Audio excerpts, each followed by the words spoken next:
ဘောနော်တီဖူးနဲ့ကိပေးဆိုင်သွားတာပဲပြောတီဖူးရကလေးဒါပေါ့နော်ဒီလောကကြီးရဲ့ခန်းစားချက်နံလေးရလာတာပြောမြင်ရတာဘောကင်မရာကောင်းနေဟောလေးရပွက်တောင်း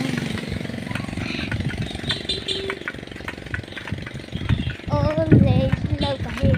အိုးလေးလောက်ပါဟဲ့အိုးလေးလောက်ပါဟဲ့အိုးလေးလောက်ပါဟဲ့လာတာပေါ့အရင်ချောဒီဘက်လှည့်လိုက်ပါဦး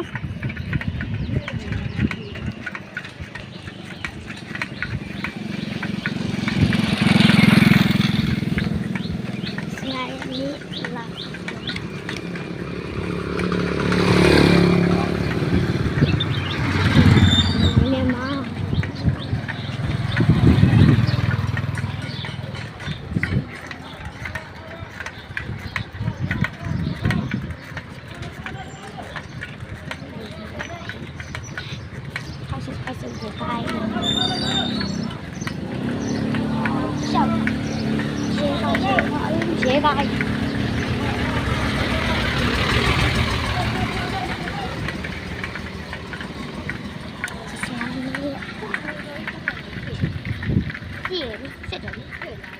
စ်တယ်